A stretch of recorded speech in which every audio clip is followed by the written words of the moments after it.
Welcome back. Now, actor Vanitha Vijay Kumar's fight for custody of a 9-year-old child, Vijay Sri Hari, took a new turn on Thursday when the child told the court that he would rather stay with his father.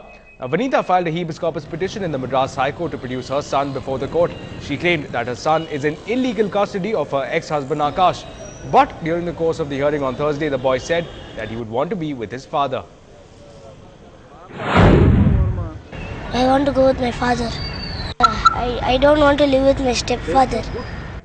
And more action from the Madras High Court. The court today upheld Tamil Nadu Legislative Council Act 2010, saying that many of the clauses challenged in the 11 petitions were well within the constitutional framework. In what could be a boost to the ruling DMK's efforts to conduct Legislative Council elections, the Madras High Court dismissed all the petitions against the proposed Legislative Council elections. MGR abolished Legislative Council in the state in 1986. The efforts of the DMK regime to bring back the council towards the end of its tenure is seen by the opposition as a design to extend its influence over the next government. There were a batch of 4 writ petitions, few challenging the validity of Tamil Nadu Legislative Council Act 2010, and there were writ petitions challenging the validity of the presidential notification dated 30/9/2010 delimiting the constituencies.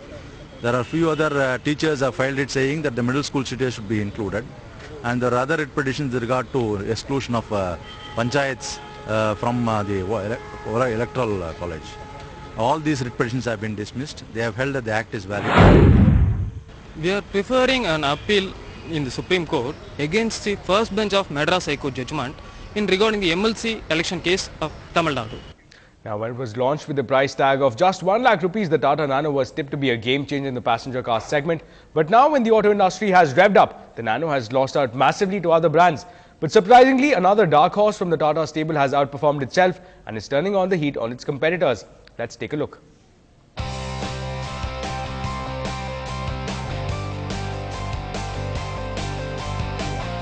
In the volumes-driven auto industry, the Nano may have fallen behind, but Tata Ace, a light commercial vehicle, is turning out to be a big performer in the market.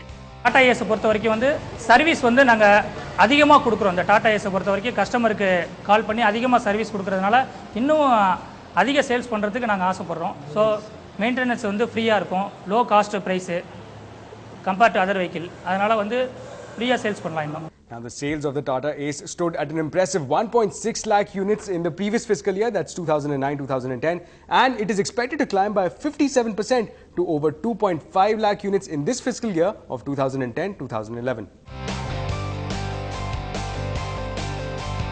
On the other hand, remember the fanfare with which the Nano was launched last year? But instead of piling on the numbers like the pinch hitters in our ODIs, the entire game seems to have collapsed. Look at the numbers. Well, the numbers read like an obituary here. In successive months where the Indian auto industry posted record numbers, the Tata Nano has been posting records of a different kind following consecutively for each and every month. But the biggest blow came to the Tata Nano in November when the sales fell by as much as 85% to just 509.